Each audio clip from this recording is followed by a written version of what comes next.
Welcome to Keynotes from Cornell University. I'm Nicholas Phillips. On today's episode, we're joined by Katrina Nobles and Liz Davis Frost, who are both with the Scheinman Institute on Conflict Resolution at Cornell's ILR School. Today, Katrina and Liz will help us, quote unquote, take a deep breath and understand how deep listening can help us as part of conflict resolution. Katrina, Liz, thank you so much for joining us today. It's been too long.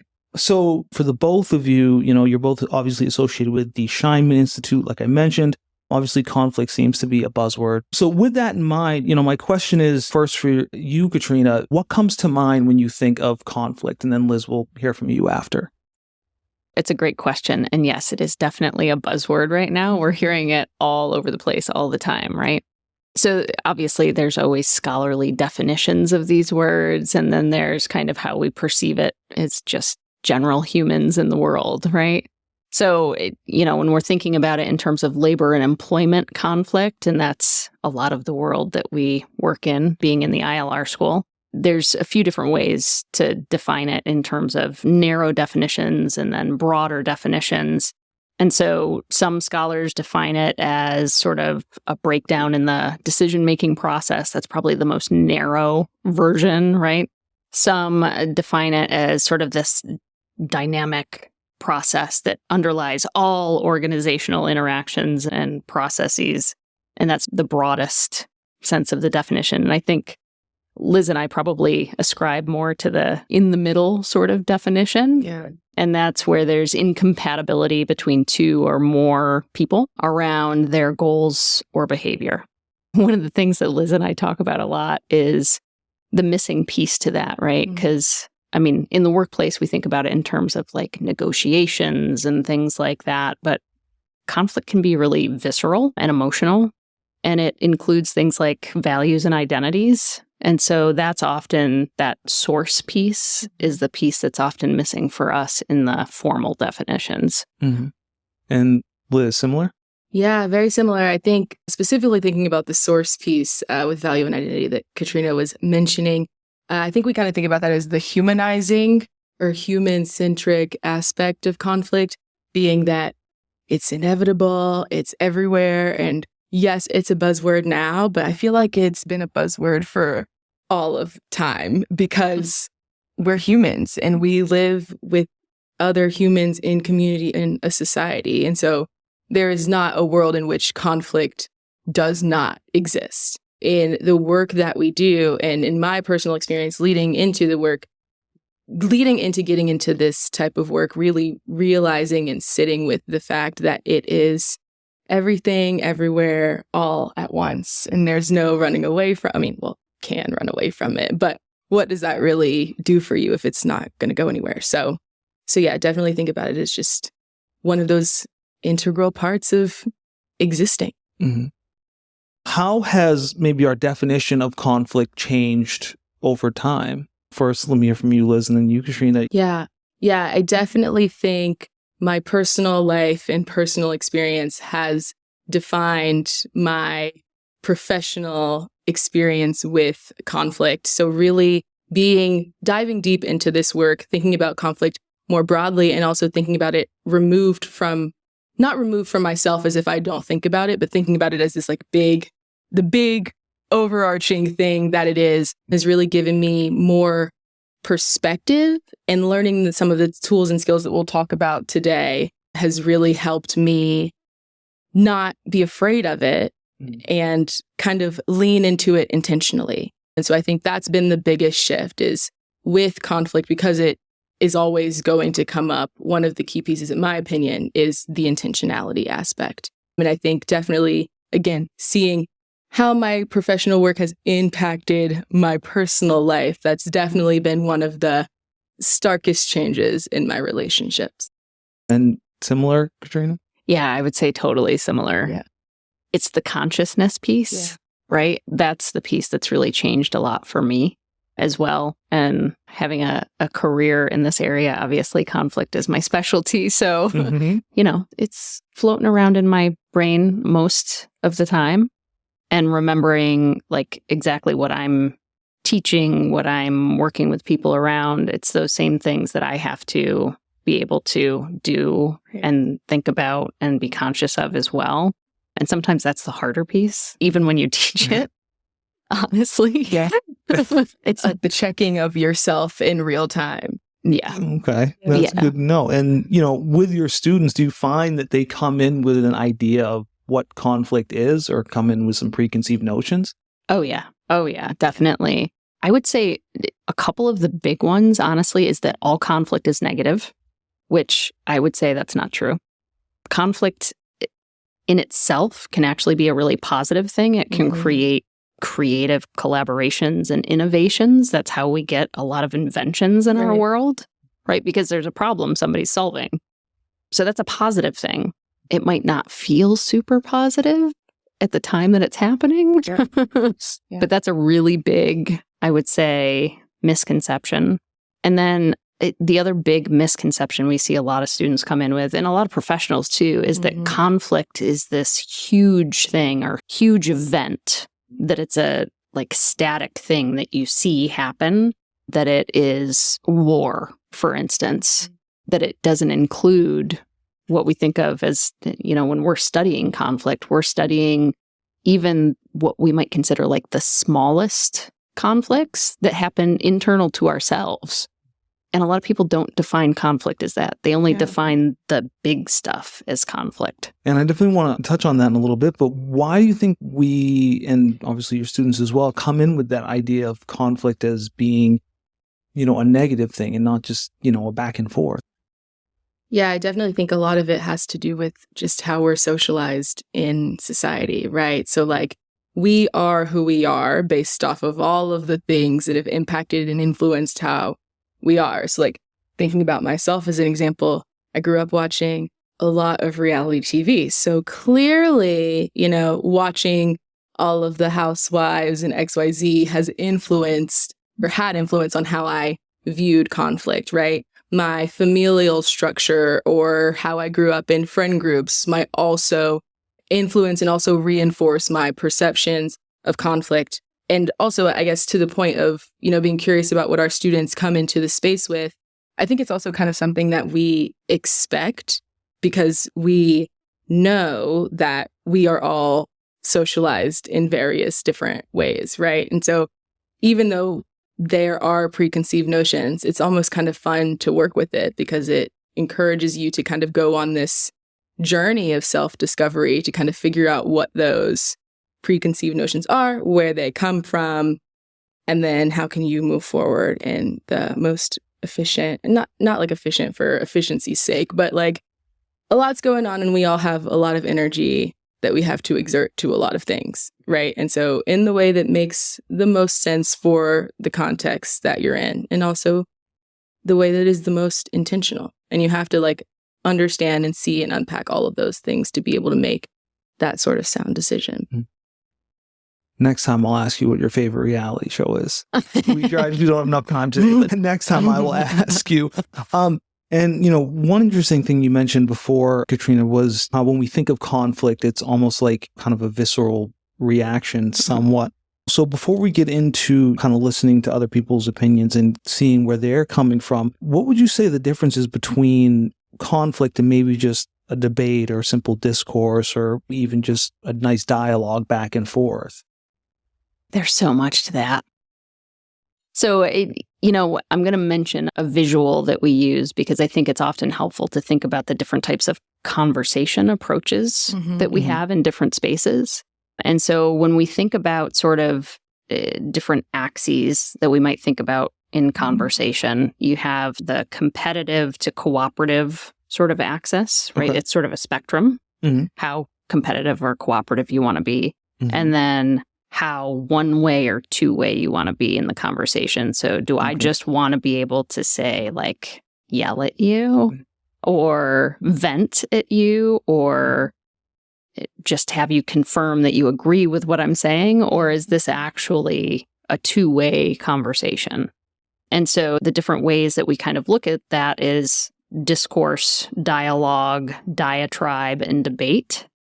So if somebody's having a diatribe, it's literally like a monologue and They just want people to take it in, listen, and agree, right? So that is a very one-way competitive sort of approach. Yes. If people are having a debate, the idea is that it's two-way, right? Because I might debate my point, you might debate your point. So we're both talking, but it's still a very competitive sort of approach, right? I want to win a debate. You want to win a debate. So we're going to be angling to win. So one of us is going to win and one of us is going to lose. And then when we get to discourse, it's more on the cooperative side. We think about this in the higher education setting, like faculty members having very academic discourse. Like this is what comes up a lot, right? Discourse tends to be a little more one-way than two-way because it's in a cooperative, civil manner, right? And you do want some feedback, but you really just want your information heard, right? And how that differs from dialogue, all three of those differ from dialogue, is that dialogue is the one place where it is fully two-way. I want engagement. I want you to engage with me, and I want to engage with you. And it's cooperative. Like we're looking to listen, we're looking to understand, and we're open to the possibility that both of us could lose, both of us could win. We could both, win a little, lose a little. One of us might be wrong, both of us might be wrong. Maybe there is no right or wrong. We're open to all of these possibilities. That's the difference with dialogue. Yeah. Katrina got it all there. All I would add is I think it really boils down to what your goals are and what your intentions are with the conversation, and what is your ability to name that or recognize that and name that when you're considering how you want to move forward in engaging with someone. Mm-hmm. And when it comes to these different types of just conversations as a whole, can resolution be met in each of these different types of conversations? Yeah, I would answer that with me and Katrina's favorite answer. It depends. Okay, it depends. Yeah, our students, when I was Katrina's student, because I did take the course that we now co-instruct together, I love that answer because I feel like that's my go-to answer because it really does depend on the context. And I think, kind of going back a little bit to the last question, one of the challenging things that I think our students struggle with is letting go of the idea that you are always going to have an answer. Thank you for that. I appreciate that. So I want to kind of shift gears a little bit. So we're talking about conflict, debate, and everything like that. So before we get into, the what and the how to apply deep listening, I'm curious, what got you thinking about this idea of deep listening? And Katrina, we'll start with you. I think a couple of things, right? So I think first and foremost was a constant sort of recognition that either when I was watching conflict, people were talking directly past each other. And I could hear overlap, or I could hear sort of where the differences were, or where the disagreements were, but it was almost like they were deaf to it, which was interesting. And then I think also in my own conflicts, and that goes to what Liz just said, that ground zero part where I was like, why can't I understand why this is such a problem for this person? Right. I don't get it. And part of that was, being trapped in my own head, my own experiences, my own perception of the world and how I make meaning, which was not the same for the person sitting across from me, right? And so to get to understanding, I think that's where the deep listening came in, right? Mm-hmm. Yeah. On the surface, my answer to this question is taking Katrina's campus mediation practicum course as a student and learning these skills and tools and practicing them in class. And I think one of the most, profound learnings from my experience as a student, and also as I continue to learn and engage in this work, is how much patience it takes, and also how much grace, not just for yourself, but for the other people involved, it takes. Really remembering that when you're in conflict, when you're interacting with people, you're interacting with people who have experiences and lives and families and have endured harm and maybe have trust issues for XYZ reason. You know what I'm saying? People are the way that they are for a reason. So when I'm confronted with conflict, I can either hold keep the conflict close to me and that's all I can think about, or I can hold the conflict out in front of me and see the larger picture, see the people involved, and be curious again about the process and also the people, and just give both myself again and the other people in the situation like the grace and space to explore what's really coming up for us, because it's always deeper than we think it is. What is deep listening? Is it just listening to someone, or is it, listening and comprehending? So what is this idea of deep listening? Yeah. I mean, I would say it's intentionally listening, focused listening with the intent to understand and not to respond. Right? So like there's a difference between listening to someone speak about something that they're passionate about and focusing in on the key things that they say so that you can refute them, versus focusing in on the key emotions or terms or whatever they say so that you can fully grasp the weight of what they're saying and understand and try to understand their perspective and where they're coming from. Mm-hmm. Katrina, you wanted to check in? Yeah, I mean, I would just echo exactly what Liz just said. I think that the biggest part of it is that ability, and you talked a little bit about it, of that ability to hold a space and hold a conflict out in front of yourself instead of holding it tight. If you can hold or suspend your judgment and kind of put it over here for a minute and just focus intently on what somebody is saying to understand as opposed to respond, that's really where deep listening comes in. And I would also say a large part of this comes from the transformative model of mediation. Mm-hmm. And so there's 4 primary skills in this style of mediation that are called the skills of amplification, which helps both the speaker and the listener in terms of understanding and clarity, which is a huge part of moving towards resolution. Mm-hmm. And also a huge part of just having both people empowered and humanized as opposed to disempowered and dehumanized. Mm-hmm. Is there a reason why people don't feel heard at all for some reason? Oh, there's lots of reasons. Yeah. Lots of reasons. I will say a strategy or a key learning that we often try to help our students with is noticing when somebody doesn't feel heard. And I think this is really important for deep listening as well. So if you are using focus listening and you are reflecting back to the person the key sort of highlights of what they're saying, the key emotions, what they emphasized, sort of the tone of the conversation, etc. If you're able to do that and they're still repeating something, it means you didn't get it. It means you didn't catch it, you didn't reflect it, you didn't emphasize it enough to show that it was heard. So that person is not feeling heard. And so I think that's obviously the answer to your original question is it depends. Yes. But the ways to notice it is look for the signs that somebody isn't being heard. Right. Are they getting louder? Are they repeating themselves? Are they bringing something back up and back up? Obviously, you didn't get it well enough or you didn't express it well enough to say you heard it. Yeah. And I would also say on the flip side of that, because, it does depend.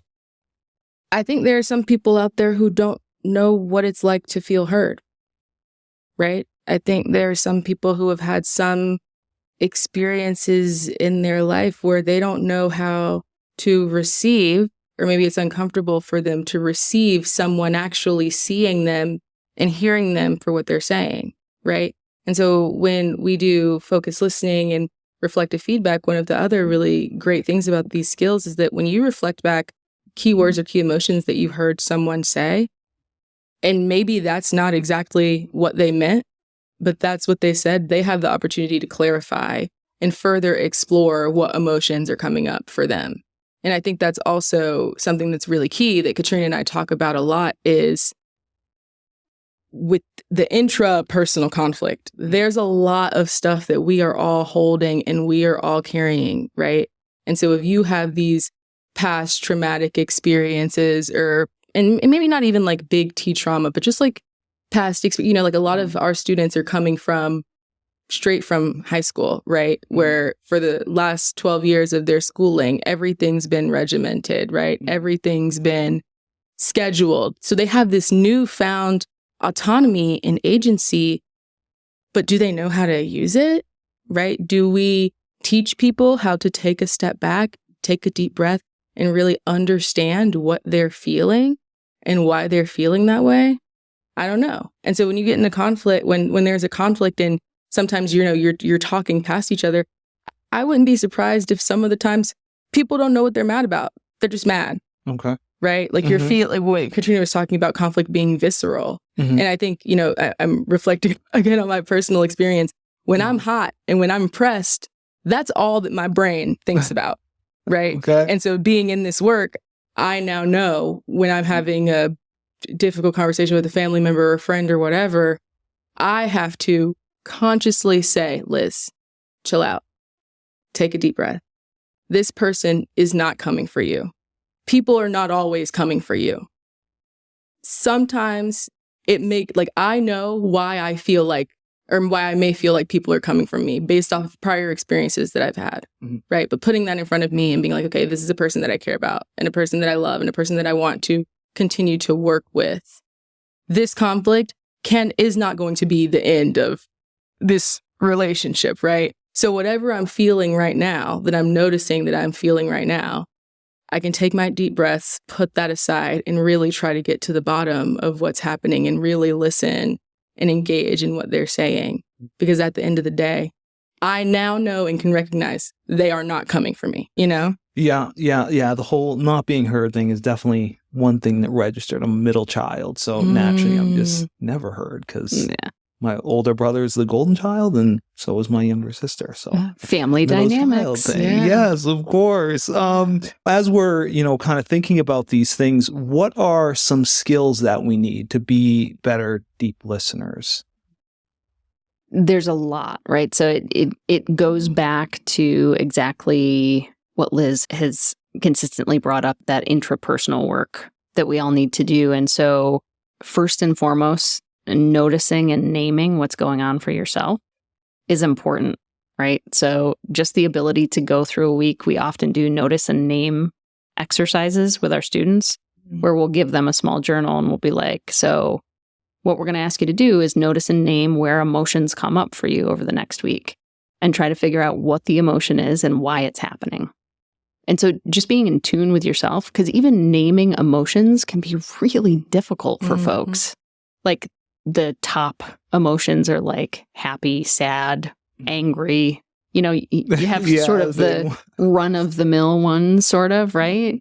But then like frustration, is there concern? Is there shame? Is there guilt? Is there joy somewhere in there? Is there enthusiasm or feeling motivated? Or like there's so many layers to peel back there that we don't usually. So taking the time to just notice and name those through our week can help with our ability to sort of hold our own feelings and reactions and things in front of us instead of just reacting because of them.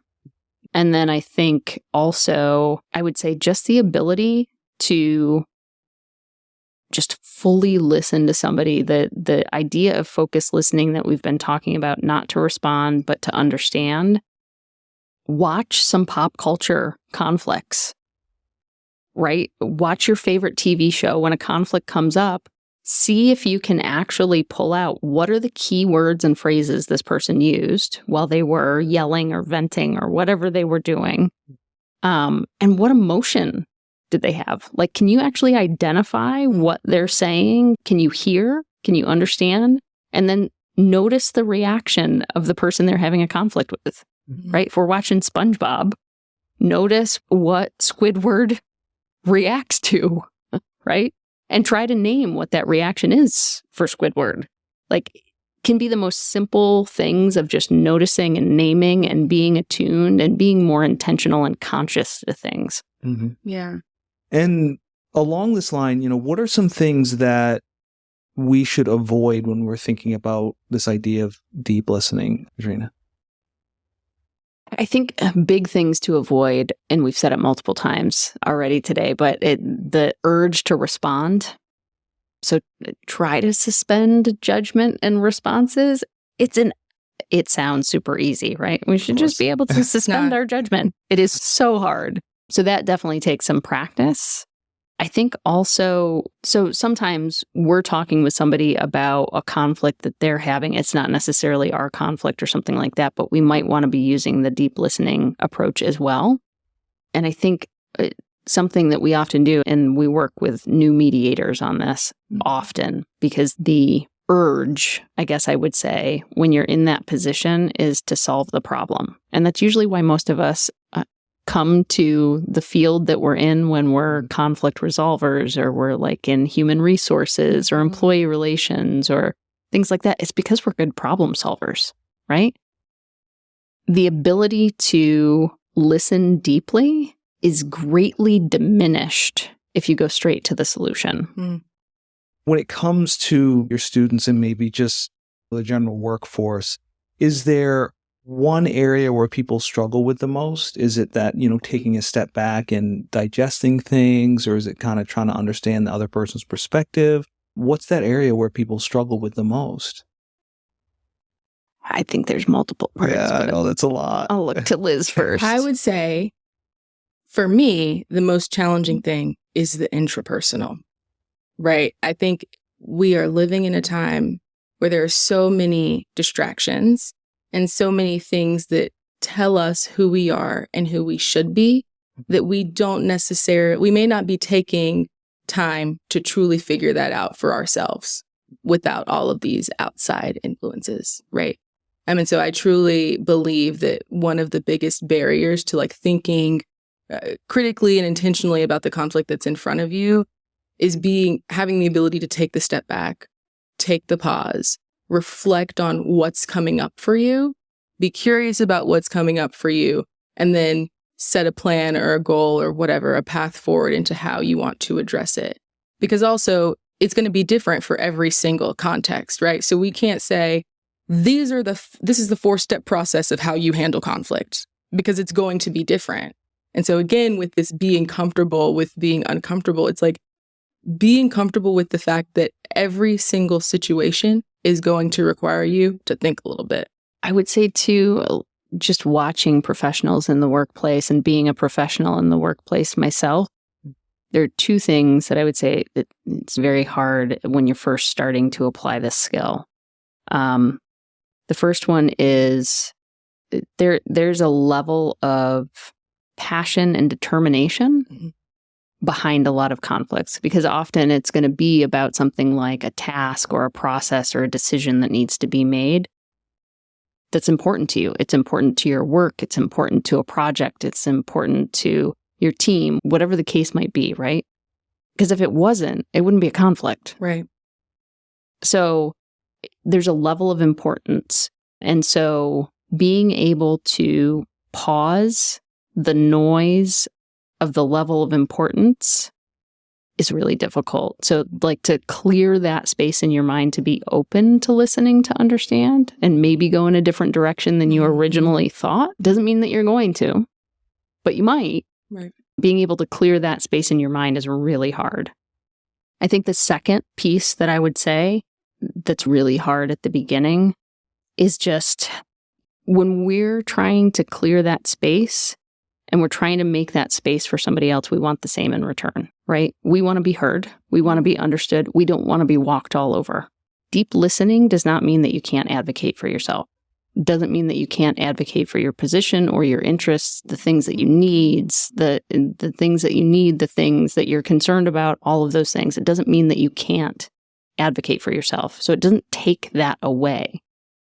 It just means that you're being really intentional and conscious of creating that space for the other person so they can feel heard and offer you the same thing. Mm-hmm. And what can we do to show that we're deep listening to, the person we're communicating with? Or is there something that we can show or do or something like that along those lines? Absolutely. Yep. That is. So in our set of 4 skills of amplification, it's the second skill, right? So you use focused listening or deep listening, and then you use reflective feedback or reflection.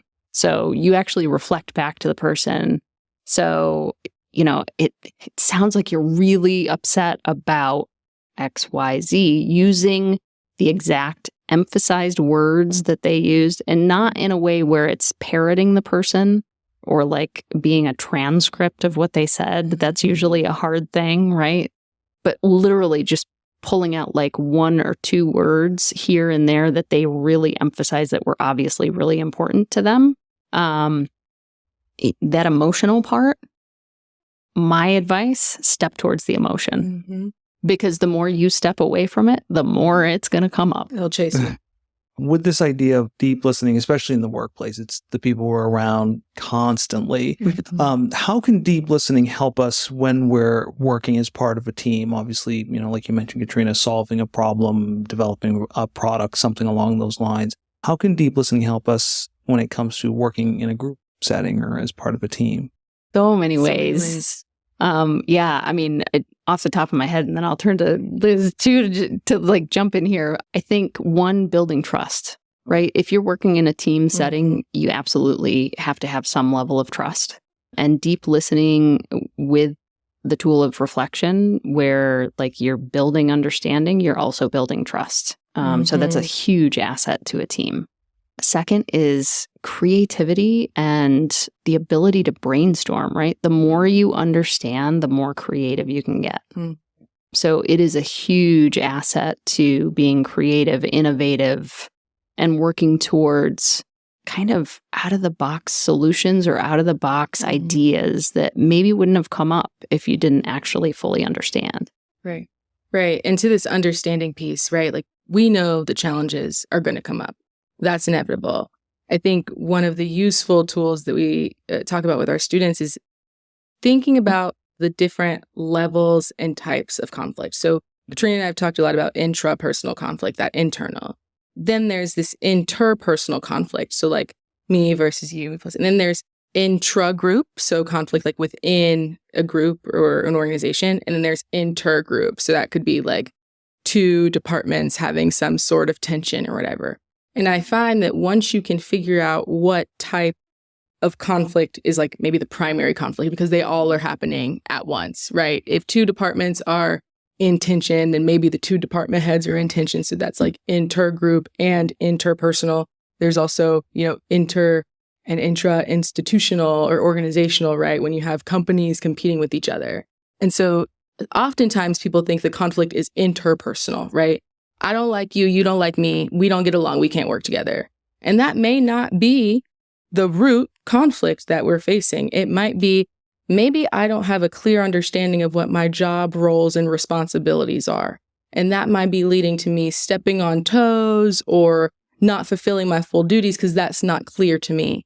That could be a more organizational problem or a more intra-group problem. Maybe this person isn't the only person that's feeling that way, right? Maybe there's a culture within the organization of people not necessarily knowing exactly what they need to be doing and what the expectations are for them to do things up to standard. And so that would be a larger conversation with the entire group, maybe, or even like smaller group conversations within the group to kind of really get to the root of what the challenge is. Because again, like sometimes there's that misunderstanding, and when it's actually not interpersonal conflict and you keep leaning into, I don't like you, you don't like me, we can't work together, then that may become the reality, and the opportunity and the curiosity to further explore that relationship goes by the wayside because you've already written it off.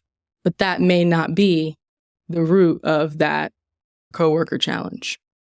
And when it comes to not just department heads, but organizations as a whole, are there certain things that they can implement or certain policies that they can adopt to help further along this idea of deep listening, taking a step back, trying to make sure everybody's voices are heard? Absolutely. So we use in all of our professional programming and some of the programming that we do on campus, a conflict resolution spectrum.